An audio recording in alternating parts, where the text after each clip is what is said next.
We were the anti-nuclear capital of the world.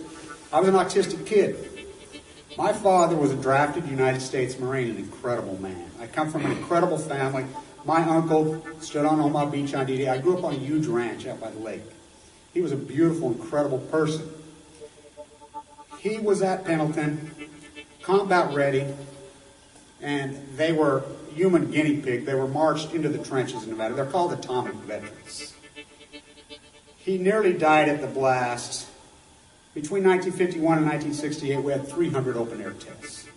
Well, as different scientists started to write about this, Wallace Stegner was at the University of Utah at the time. I got to know him. Edward Abbey was hanging around there. I got to know him.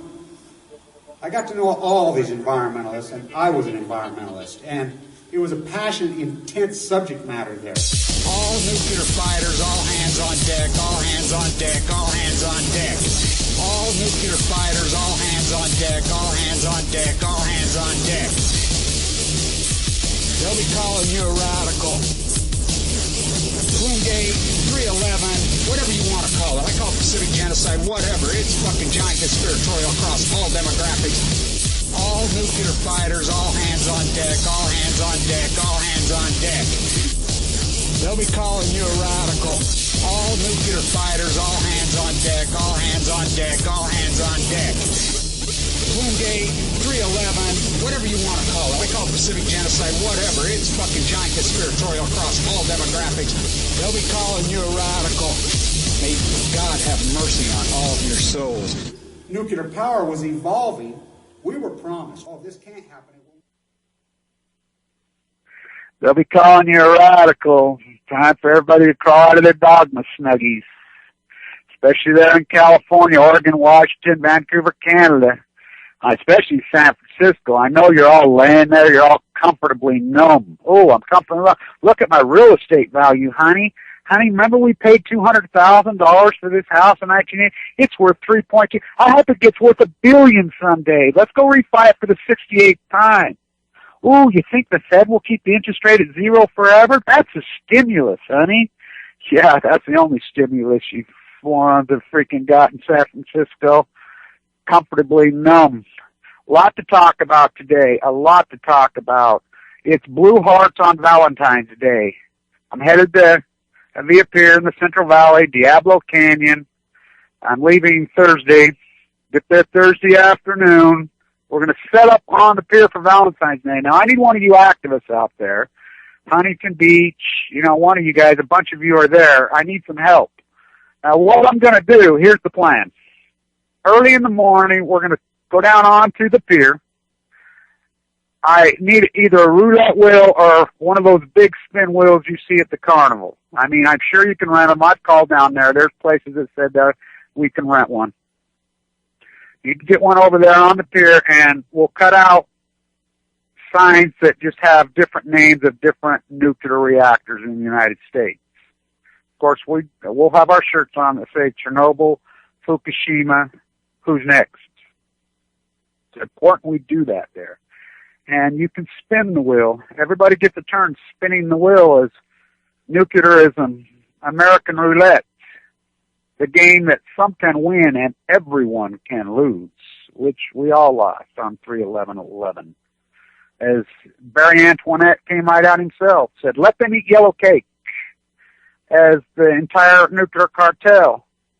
This is the dynamic that breaks across cultural lines, left, right, up, down, rich, poor. This is the Titanic. The great Guggenheim himself went down with the Titanic. Some of the stowaways to the richest man on earth. That's this. That's nuclearism. The game. Oh, we have a loser. Everybody's a loser in this game. Everybody. Nobody wins anymore. Post 3/11/11. Post 4/26/86. You don't even realize it because you're in your dogma snuggie. Your dogma snuggie is literally killing me. It's killing you. It's killing all of us. You can't have a conversation about things that work. I got an argument with, one of the dumbest professors in history yesterday at our university. And I'm like, you realize we went from the #1 school when I taught here We didn't even make the top 300 because you're a moron. He's trying to tell me, now get this, you people in California can relate all over the country as you've refinanced your house 1,000 times, is our entire economy is completely 100% hinged to real estate values. 100%. The asset class, that's why we fear deflation, because it destroys the asset class. Well, the non-asset class, the depression of the 1930s, all pricing, everything, lost 90%. Is that bad? No, that's good. That's good if you're the non-asset class, because the dollar gets so powerful and gets so strong. Think about it. Everything you buy goes down 70, 80, 90%. Oh, think about how much strong your freaking money has, if you have any. But the asset class gets crushed. But in those days, it was only a small amount were the asset class. 11% of people in 1980 played the market. They knew it was gambling. Big players. CEOs paying themselves hundreds of millions would have never happened in those days. Never happened. And I'll tell you why it never happened. Why? In the Constitution, it's written that corporations and these companies must have shareholder meetings. By proxy. You're loving by proxy. You're living by proxy. And your proxy means shit anymore because you don't even know how to read your statement. The 401k was born in the 1980s. Ooh, yay. We can manage our own retirement. Ooh, we don't have pensions anymore. So instead of 11% by 2000, we have 90% of people are in the market by default. You CEOs know this. They know that the diversion of stockholders is so broad. Instead of having 10 big shareholders, you have hundreds of thousands of little teeny shareholders. They can't even read their statement. They window dress, and you don't show up to a shareholder. You don't even know what a shareholder meeting is. They know that. They know they can't be voted out. So all the money is filtered to the corporate board. To be on a corporate board, you want to talk about looting of America, the greatest looting. Well, how did we allow that? Ross Perot said it the best. I wish I'd have been more in tune with Ross Perot. I was a finance student there. I was on Wall Street at the time, and I listened to a lot he said. And by the way, I did not, I called myself a progressive for years, but I did not vote for Clinton. I didn't vote for Bush. Are you kidding? No.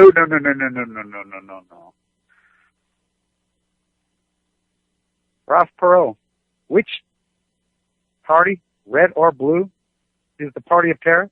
Which one supports the working class? Now tell me, which one?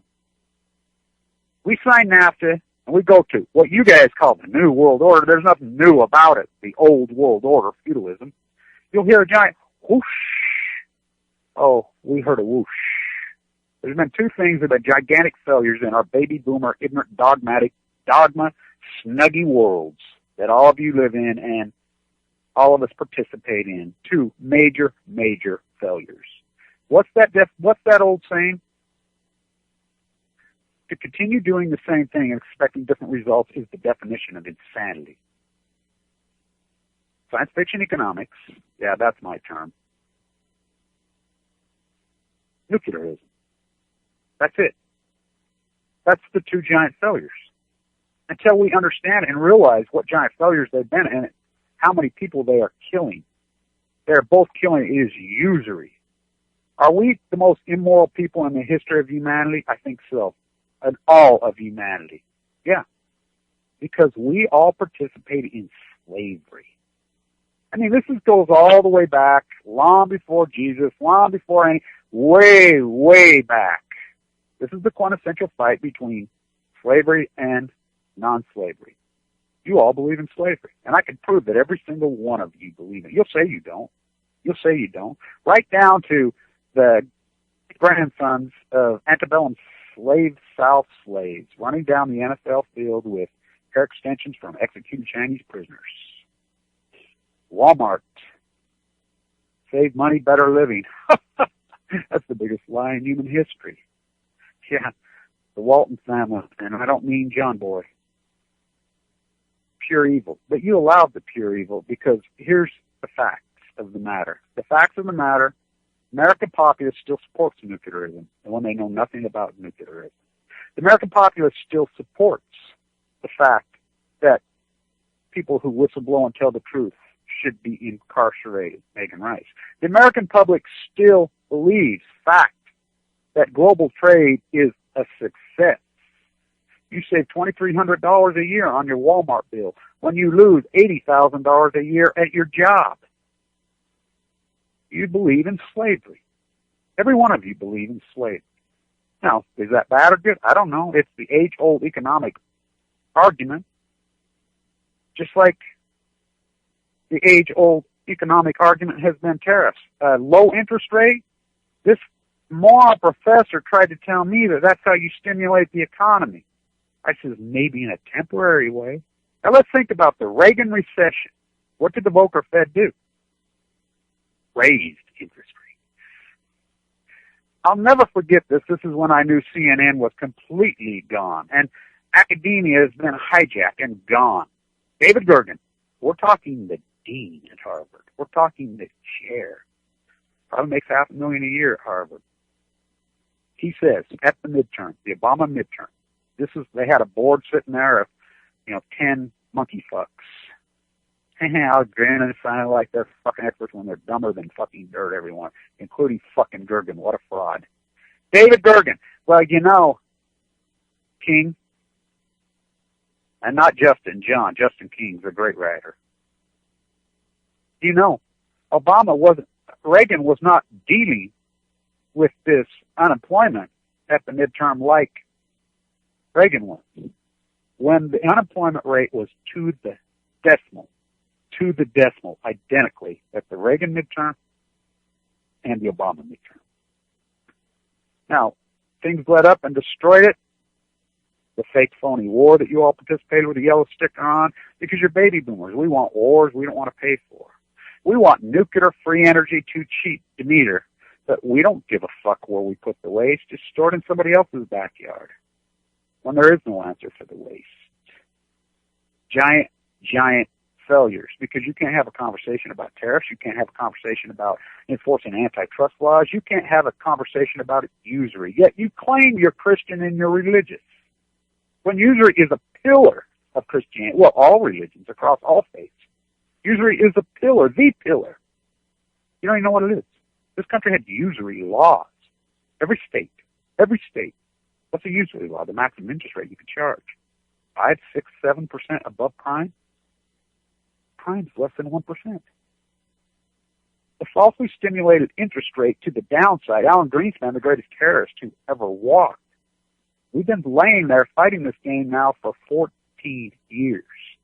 I was on Wall Street when the CPI and the PPI. I was very, very good at forecasting. I never missed it, ever. I could forecast the interest move before they ever made it. That's what Wall Street does. That's what I did. We have to read the tea leaves. We hypothesized for it. I never missed one, ever. My boss says, you are unbelievable at this. And I says, well, I can see, because I step back and I look at the data. You can see it, you can feel it, you can know it. All of a sudden, Greenspan in 2000 starts slashing the rate when we're starting to smell inflation, when it should have been raising. I'm like, what is he doing? What is he doing? That was the spring of 2000. That's when the markets capitulated. That's when the dollar was 75 cents against the euro. That's when the dollar was, $1.45 against the Canadian dollar? You could draw a line at the thrashing of the dollar and the Fed. Now, Bernanke's fault? No. Damage done. The only tool the Fed has is lower interest rate. They used all that. What do you think QE1, QE2, QE3, QE4? So what happens when you lower the rate? In theory, inflation. So we had massive inflation, 2003, 4, 5, 6. That's when the giant inflation happened. The dollar went from 80 cents a euro to $1.60 from 2003 to 2006. Drilled back into it all. There it just lies. There it lies, bloody and beaten and fucking down. There, our unemployment rate is a lie and they twist. The economy will never, ever recover. Can't recover. Impossible to recover. When you have a billion workforce in Asia, slaves, because you participate. oh God, a tariff. Okay, you think about this. We put a 25% tariff on any exploited slave good coming to the United States, including your iPhone. Steam Chinese jobs.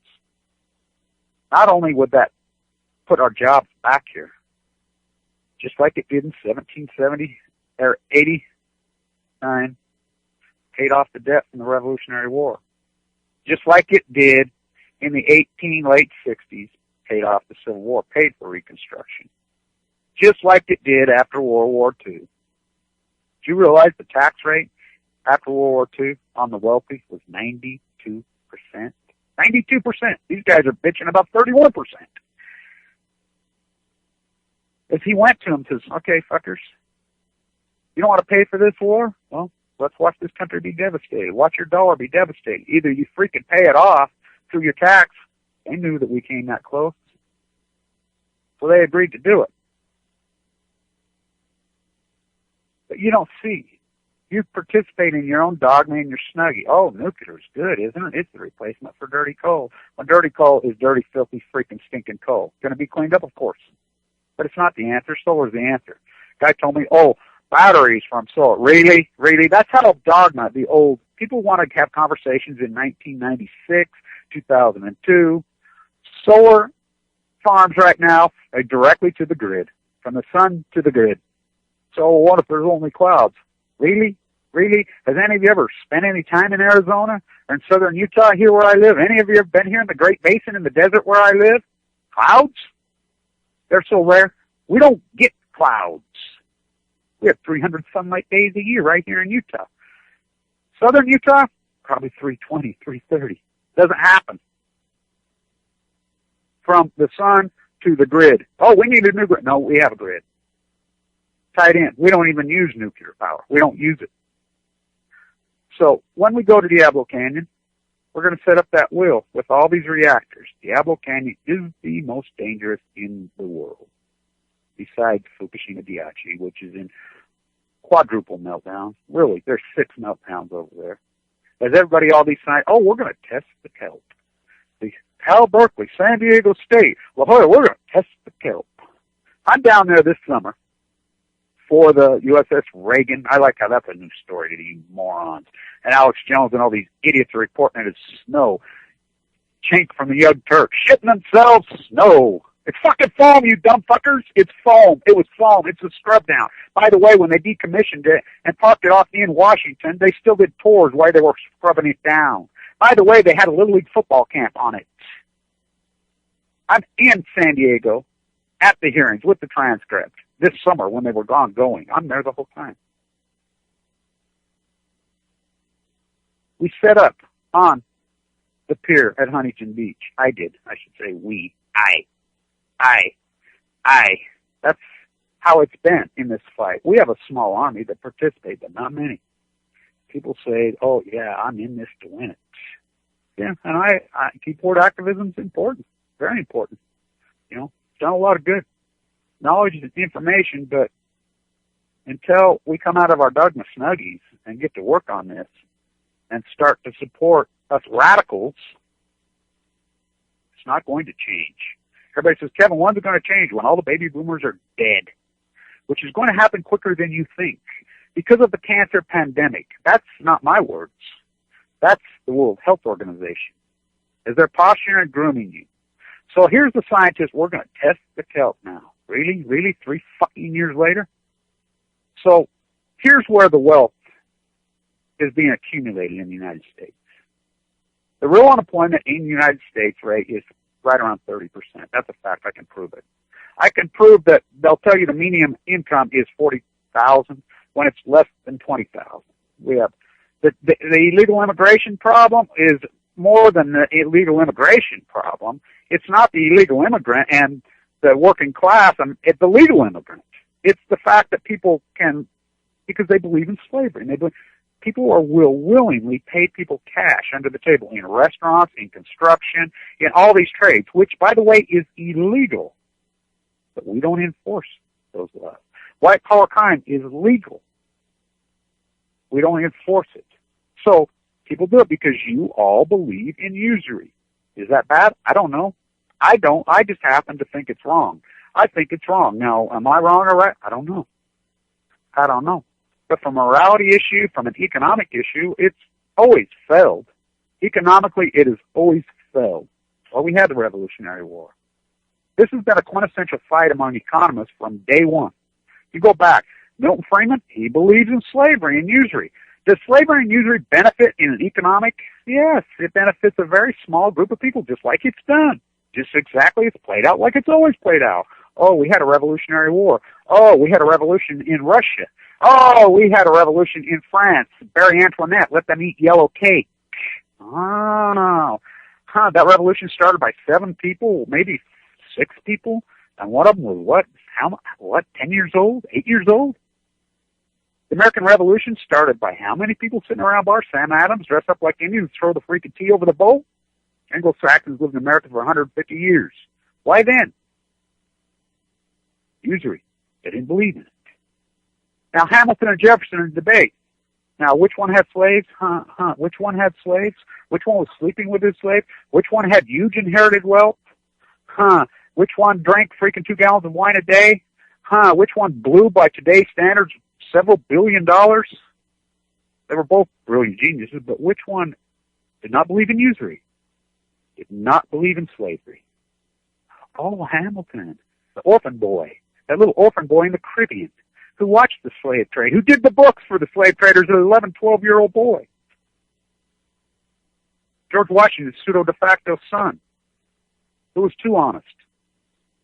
The country was incepted. Oh, Hamilton had 8 employees. The President of the United States had 2. Who were the 8 employees? Oh, the Coast Guard. What did the Coast Guard do? They blocked cheap, exploited Chinese slave goods from coming to the United States. They made them pay a tariff. The Exchange Building still sits there in Lower Manhattan, right there. Which I think is so ironic that Herman Melville, when he wrote Moby Dick and everybody turned their back on him, told him it was a piece of filth, didn't like it, blah, blah, the aristocracy, the greatest novel ever written. The end of his life, right there. He was a night watchman right there. That's where he died.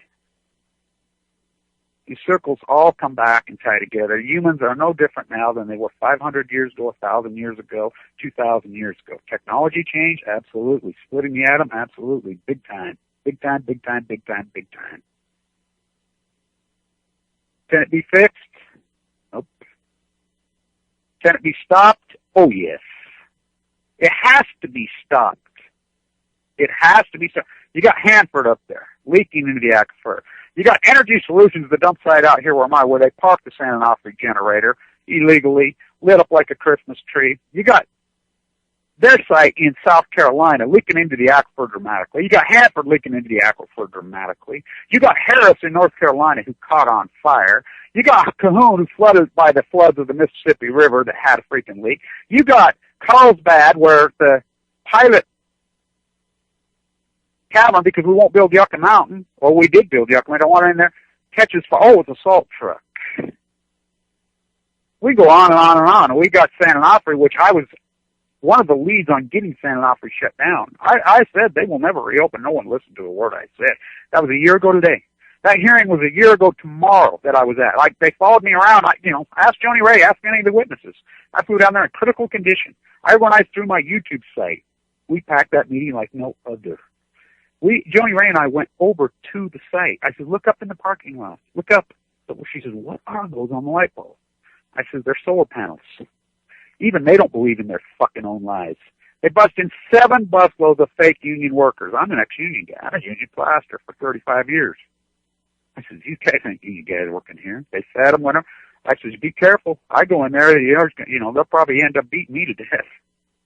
She snuck in there with a camera, and we stayed up all night that night and put that out so the media could get their hands on it, exposed it. They bust in 7 busloads of freaking fake things, but we had more than they had. Their army tried to counter our army. Oh no. And we educated those workers that they didn't know what they were doing. Most of them didn't even speak English. We told them, hey, we woke them up. We caught the NRC so off guard. They wouldn't even let me speak. Here I stood in there. I was scheduled to speak. Gene Stone, Kathy Iwan, who's trapped in Japan. The only report she was getting was from me on my YouTube site. She come home, she was pivotal. And I'll tell you why she was so pivotal in the closing of San Onofre at the local level, because she's a school teacher. And one thing that San Diego County got right, San Diego County on the San Onofre in the early days, they let them, but the school board had a vote. And they voted. And they voted to shut the fucker down. I was in critical condition in the bone marrow transplant of LDS, and whistleblowers were sending me information to my YouTube site. And credit, you wouldn't believe the emails I was getting in those days. Hundreds and hundreds from Japan. I mean, here I'm critical. I'm so sick in there that I can't even watch TV. I'm in the depth of chemo hell. I'm getting these whistleblowers from inside San Onofre sending me stuff. Hey, they're lying on this exchange of this generator. This is in January of 2012. We start to expose, we start to go to the media down there. I do. I start sending emails to local media down there too. Gene Stone started working hard. Kathy I went hard. So many people down there. They got to work. Mila Reason went after him. Patty Davis went after him. You know, I knew that we had a chance. I showed up down at that hearing, blind, didn't know a person. Johnny Ray picked me up at the airport. We went over there. People come up, oh my God, Kevin, I love your work. Can I have my picture with you? You know, we organized. The NRC followed me everywhere I went. They said, we'll let every single person talk and speak. Stood there for an hour. As soon as the Q&A, they kicked me out. Then put me back in, put me down in this little row. There's two young females. They raised their hand. They went to them, hey, we want to defer to Kevin Blanch. Nope. They wouldn't let me speak. That's all right, because everyone spoke for me. Because my YouTube site, they knew what I thought. They knew what I said, so they said what I would say. We went to Barbara Boxer's office in an intense way. We called her in a big campaign. We educated her family lives near Diablo Canyon. We woke them up. We awoke us. I went to the Million Masked Man March in Washington, D.C., and I gave a speech in front of the White House. I led that entire march. And I awoke a sleeping giant. Anonymous had no clue about nuclearism. None. Zero. You can hear him catcalling there. When I said Fukushima's for, you're going to talk about aliens. That's what they thought. Until I awoke then. Then they went home and they Googled and they're like, oh my God. I awoke a sleeping giant. That's the power of this YouTube camera. From my mouth to their ear, to the keyboard, to Google. And they're like, oh my God. Knowledge is power. But it's not, as I always say, it's not the painting of the soup can. It's the idea to paint the soup can. But then you got to paint the fucking soup can. That's what I'm doing. In the last year, I've gotten strong enough and healthy enough, maybe not even strong enough and healthy enough, but I fucking just did it anyway. When I was in San Onofre, I was in very, very critical condition. On the 2-year anniversary, when I'm in G&G, Oregon, you know, we're setting up, and just the thing just bumped me in the arm, and I just bled like crazy. And Lonnie Clark, oh my God. I said, yeah, I'm in critical condition. Don't you know? Don't you see what you're doing to me? We're caught in a trap. I can't walk out because I love you. I love life. I don't want to die. My group, so many got cancer post-Fukushima. I'm in the bone marrow transplant at LDS. Miracle. I've been watching some of my old videos, walking through, and I'm like, oh my God. I'm doing these finance videos and the Fukushimas in detail, and then you can type them in, September of 2011. Then all of a sudden, boom, October, there's Kevin sick. He's telling the world, hey, he's got cancer. They misdiagnosed. They couldn't figure it out. And then you can watch 11/11/11. I go in there. Oh my God. I watched him. It's startling. My body mass in 3 weeks. It's gone. It's gone. I mean, that picture with my little grandson, I'm balled up, shriveled up to 130 pounds. That happened in weeks from my healthy physical body. Our whole group, so many people post-Fukushima got AML leukemia. I love these assholes. Oh, there's a cure for all these kinds of cannabis. Oh, really? AML? When the doctor tells you acute, you tell him, hey, I got some weed. You'll spit water against a drone. Motion out, it kills you so fast. Our group, they were all physically fit. They were all strong. Judy, Carla, Tracy, Paul, Dana, Karen, over and over and over. They're all dead now. They're all passed. I became very intimate with all of them because I'm in the bone marrow transplant. You develop a relationship between people like that, a brotherhood, a sisterhood, a family that is so in-depth and so intimate that you can't even relate to it. Their own spouses can't understand what we understand. That's why the doctors don't even like to tell you when they pass, because they know you're that intimate with them, and they know it breaks your heart, which it does. That's what it does. That's what nuclearism is, and it's killing. You know, here we got the mammals in the Pacific Ocean dying. The sea lions, they gather up right there. They gather up the sea lions. They're all dead. You see any backup data? Fucking scientists going to test the kill. Fuck them. So here's where economically it falls into. Exxon in Chicago comes out. They're the biggest nuclear player in the country. They're the big dog. When I was a derivative trader and I was on Wall Street, what we have to do, and I was very good at it, is read between the lines. You have to read the tea leaves because we have to make moves before they happen. That's how you make wealth. That's how it's done. That's what I did. I was very good at it. I read that statement, talked about read the tea leaves, because they have to posture to their shareholders. They have to posture to the masses. They slowly leak out, just like they did the nuclear lie. They have to slowly leak it out to you. So it becomes the new norm.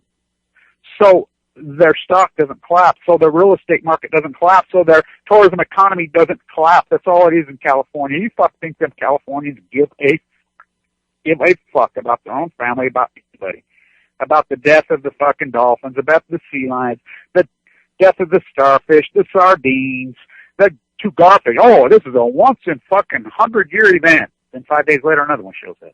The death of the juvenile squid. Oh, let's Photoshop one and put it on the front fucking page of the LA Times. Propaganda. By the way, everyone needs to know this. Eric Lax and Peter Gale, the PR machine for the nuclear cartel, are best friends with that fucking molester. That fucking baby-raping molester. Yeah, Woody Allen. Yeah, that's who they are.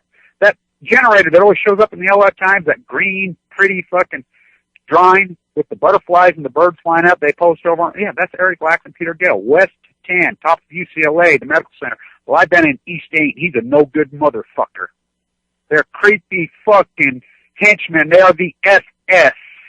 They are the SS. All these people, the bananas guy, you know, all these vlogs are the SS. I kept a list. I have a list of every single one of these people. Every one. To think that quadruple meltdown into the Pacific Ocean, gamma rays, Hulk. Come on, Hulk. Gamma rays. Reaching into the Pacific Ocean for 1,068 days.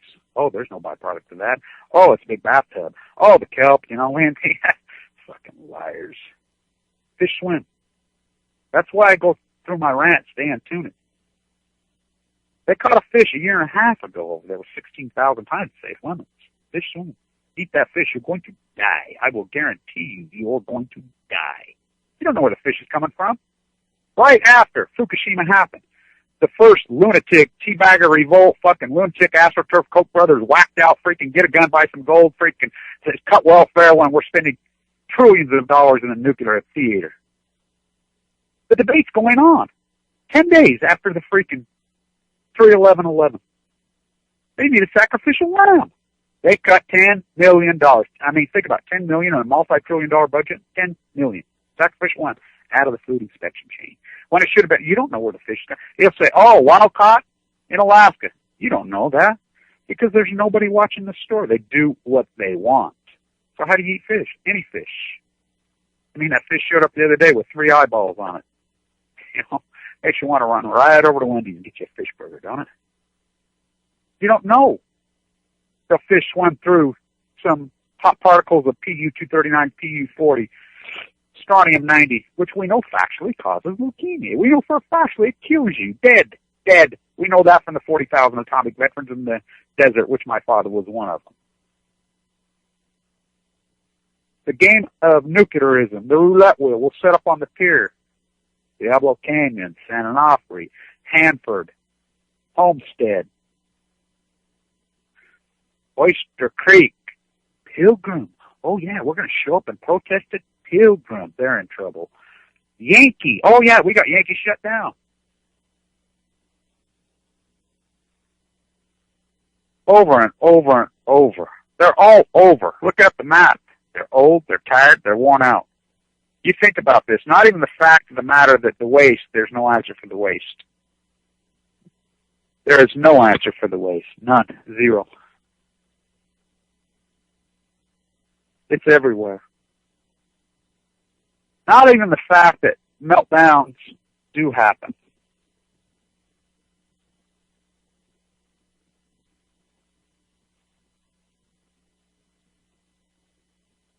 Are we still there, Dan? My phone's bleeding. Yeah, you're here. All right. Not even the fact that there's no source for the waste.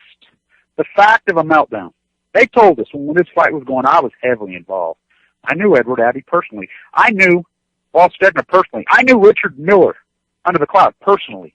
This fight was intense, and it was happening here in Utah. It was intense. They told us. They guaranteed us by law. There was no possible chance of a meltdown. It couldn't happen. Won't happen. It's impossible. You guys are just all crazy. Let's see. April 26th, 1986, Chernobyl.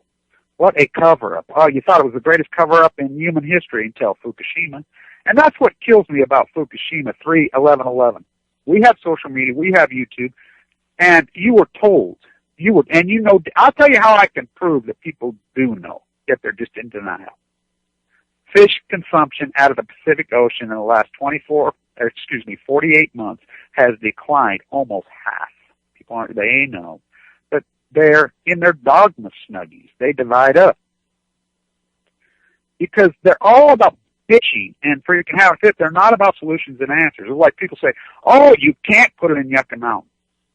You can't shoot it into space. Oh, really? Then what the fuck do we do? Because it's like, oh, tariffs, that's protectionist. You look at the trade imbalance in this country, how grotesquely and dramatic since we signed NAFTA, Bill Walmart Clinton in 1994. Look at it. Look it up. You think, oh, what we're doing now, 40 hours a week, you start that, we're working 65, 2 people? The equation, how many people, can we just continue to serve each other coffee and serve each other pizza? There's not enough to fill the void. The unemployment rate is 30% in this country. And if you come out of the unemployment, you're going to go to the underemployed, and you're worse off. You're worse off underemployed than fucking being fucking homeless. I proved that in my PhD. Who are getting fat from all this? Marine biologist departments, universities. Look, I'll tell you why. Our university, our dean, our provost, our thing, I look at what they're making now. I mean, they just give themselves away, and I'll tell you why. Because the youth of America have no opportunities. Zero. Zilch. Nada. There's no fucking jobs.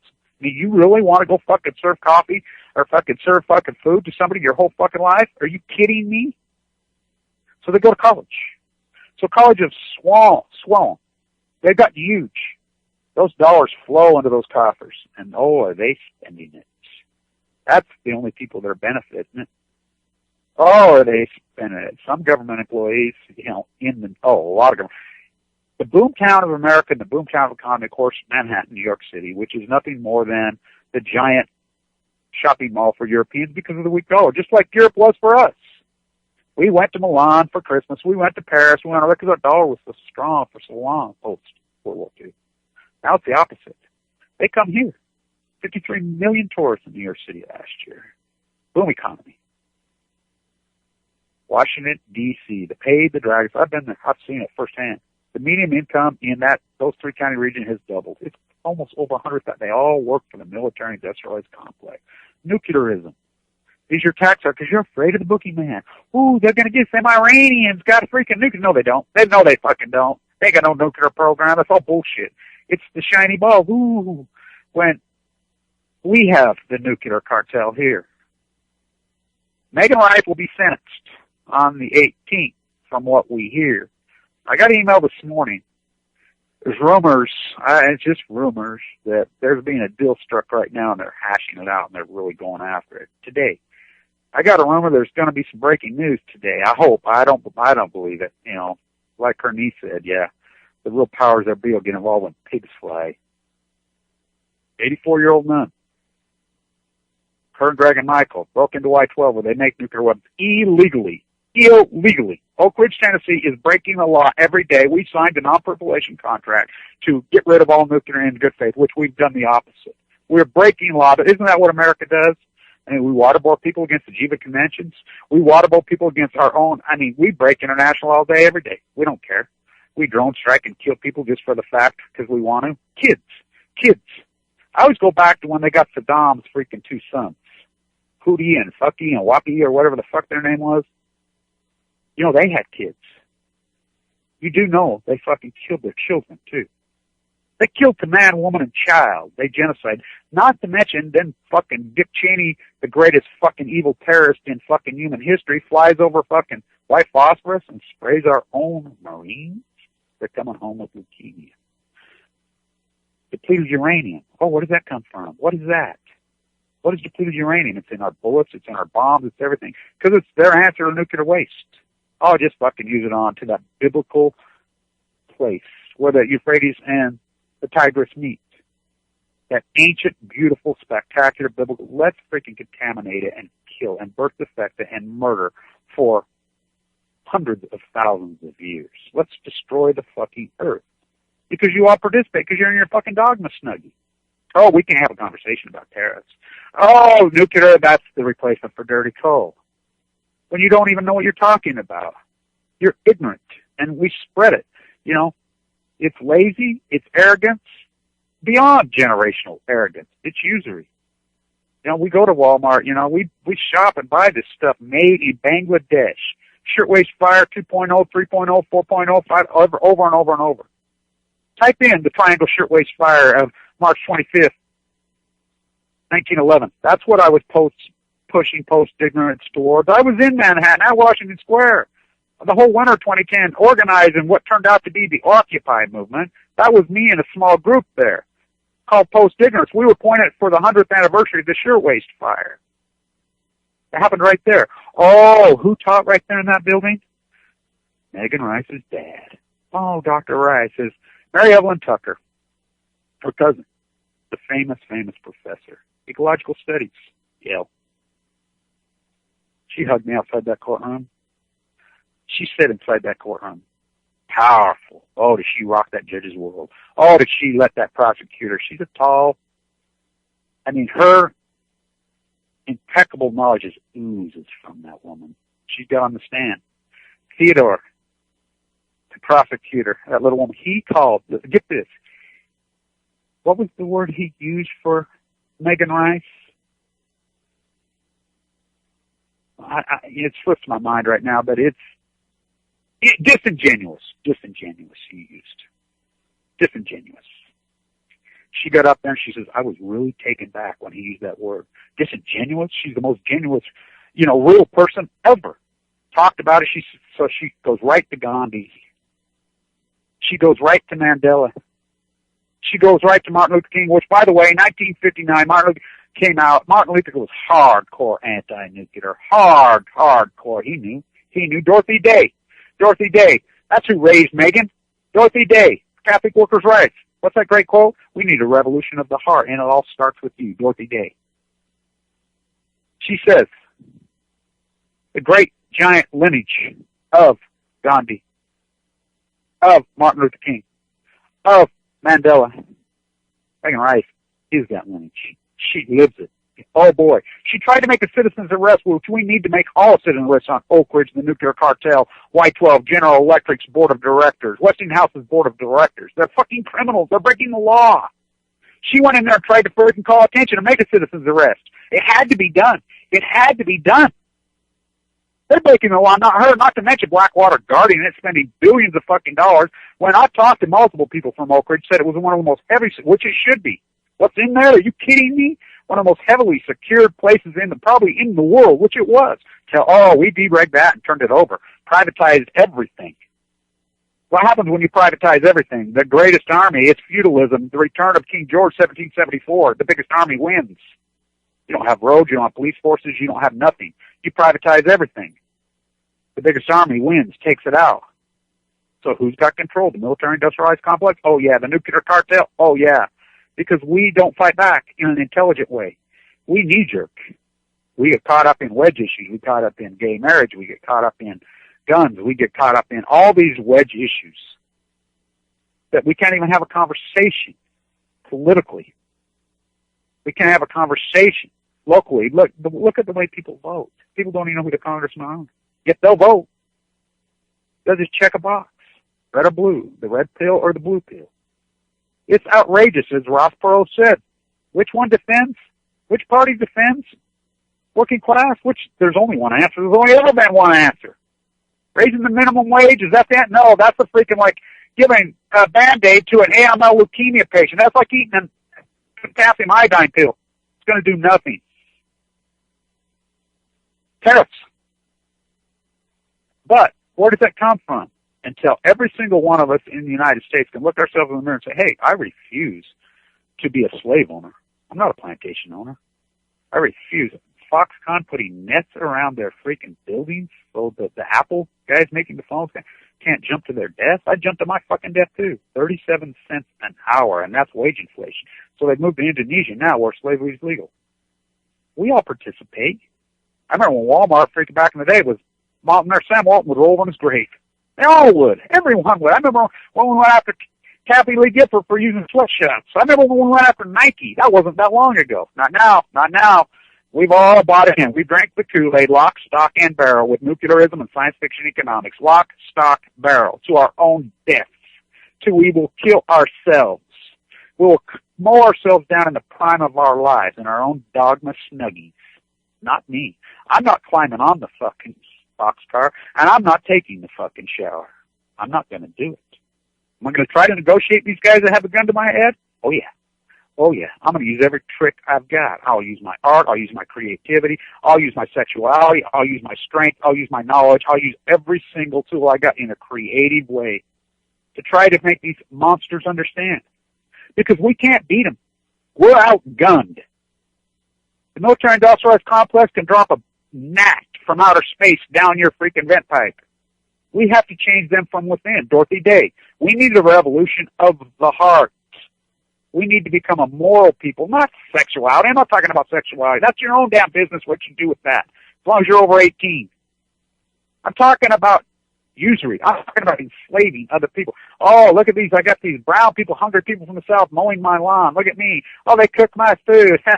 Look at me. My hair's as fat as I ride on a tractor. I'm a farmer. I've never seen a freaking hold a piece of dirt in my life. Do we export anything? Hell no, we don't export nothing. Oh, well, that was the gig. Remember, well, they'll buy up our goods. What the fuck is it they're going to buy? What do we do here? What do we make here? What are they going to buy? Oh, yeah, we do export one thing. And import, I forgot, nuclear waste. They'll buy our nuclear waste. Yeah, Hillary Clinton's last duty is Secretary of State. Look it up. Now think about this. She's in Czechoslovakia in public threatening the president of Czechoslovakia because he's awarded his contract to build their new nuclear reactor to the Russian company or the French company. Russia got it. You will break that contract and give it to Westinghouse. She's using the word Westinghouse over and over and over. Now, who bought Westinghouse? Not very long ago. Oh, the ongoing deal, because you shareholders were asleep because you can't even read your 401k. Ah, Toshiba. Who's Toshiba? Oh, TEPCO. Oh, I'm starting to get it. Oh, now, when a company buys another company, who retains the corporate board and the corporate structure? The parent company that buys the bigger company, Toshiba. Oh, what do you mean Westinghouse still on the board? What do you mean Westinghouse? I pledge allegiance to the United States of Westinghouse. White 12, right behind my house. Western Zirconium. All of these criminals. They're criminals. Gorbachev, the greatest anti-nuclear activist in the history of the world. That's him. Him and Reagan. Watch Richard Rhodes play. Reagan, he says, well, if Reagan, we're going to go this far when they find an opera, let's just do it. Let's just get rid of it all. Reagan said, okay, because the astrologer told him so.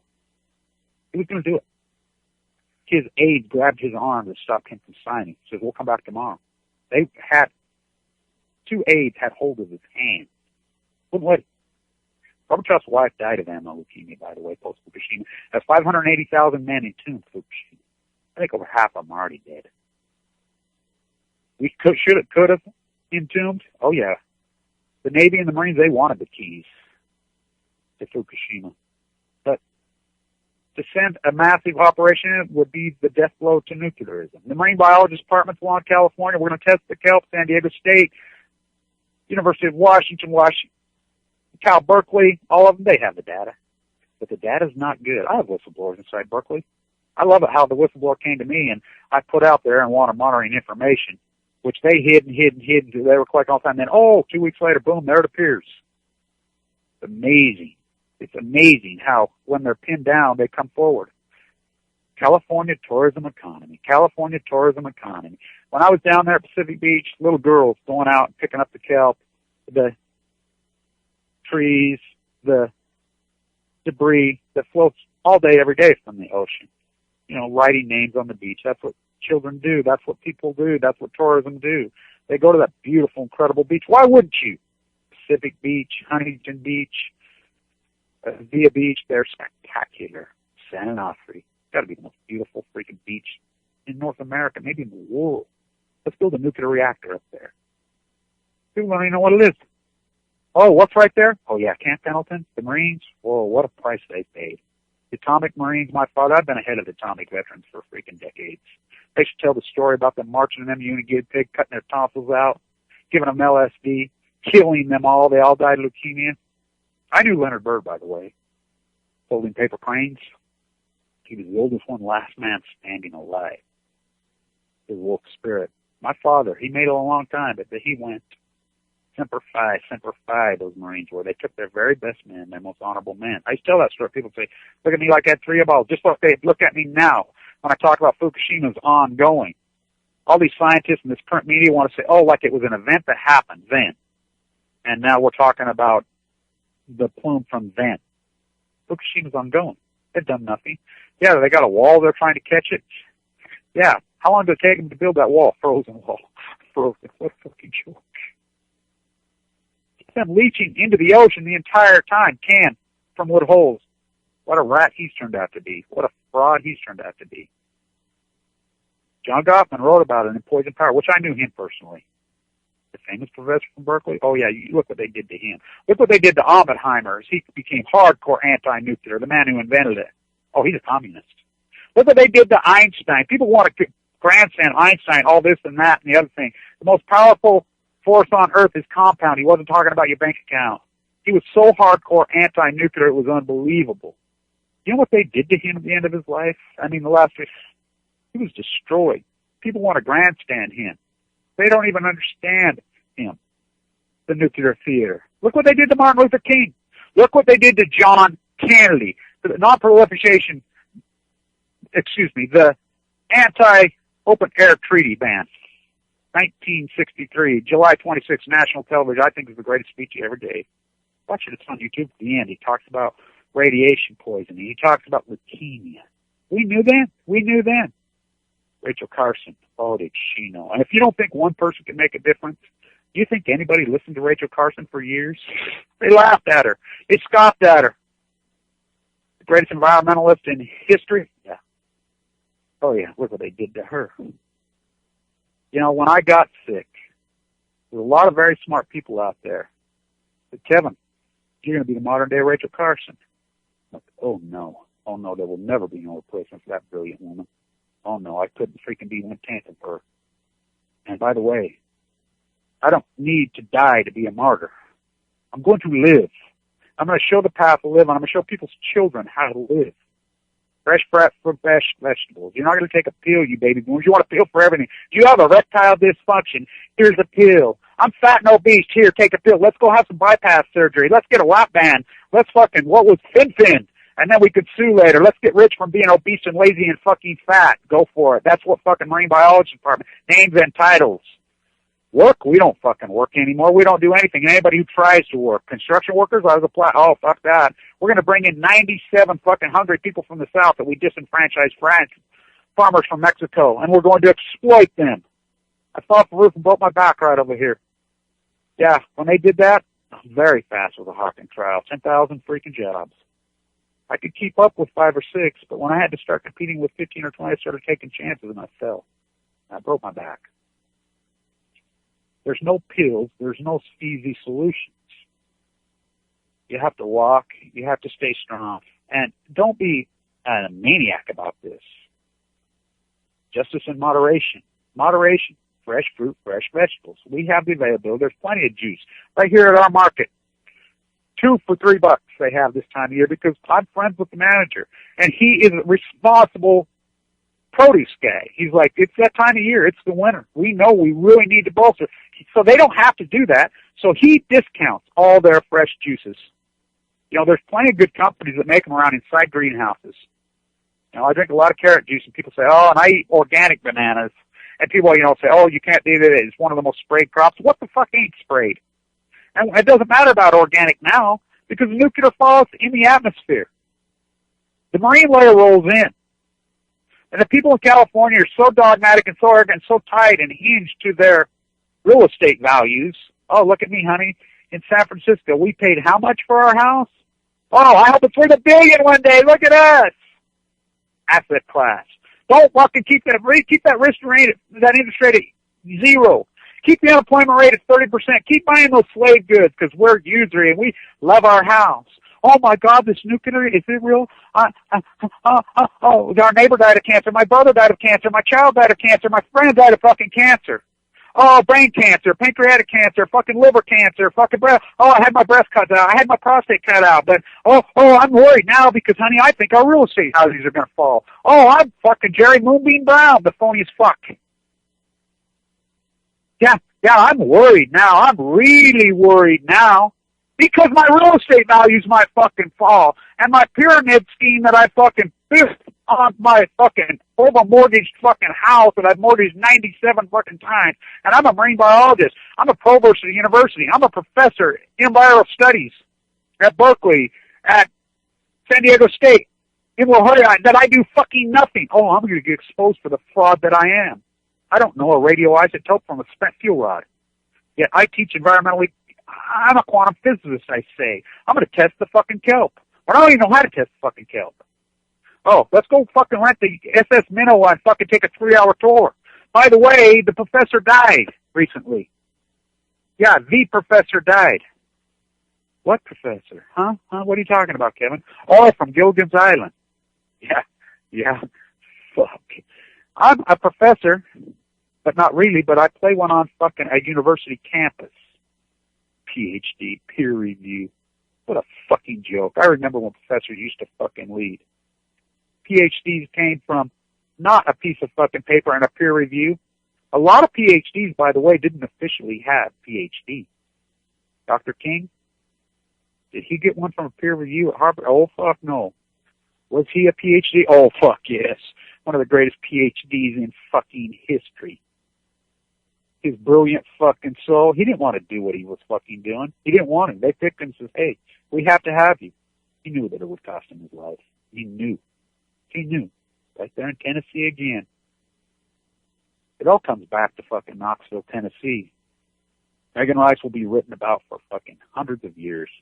Hundreds of years. The giant story. She murdered herself. They're trying to squirm out that prosecutor. I was in that courtroom. I sat right there and listened to him. Wow. Disingenuous? Wow. We know who's disingenuous. The military-industrial complex and their fucking FF.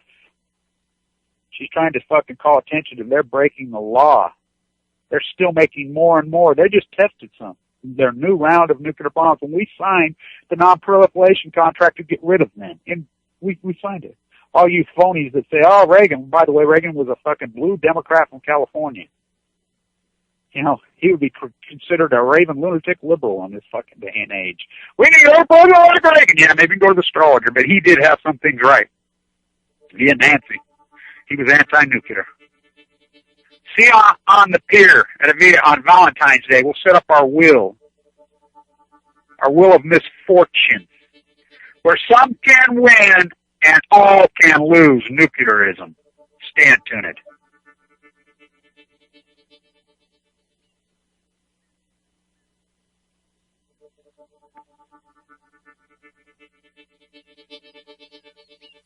All nuclear fighters, all hands on deck, all hands on deck, all hands on deck. All nuclear fighters, all hands on deck, all hands on deck, all hands on deck. They'll be calling you a radical. Swoon gauge, 311, whatever you want to call it. I call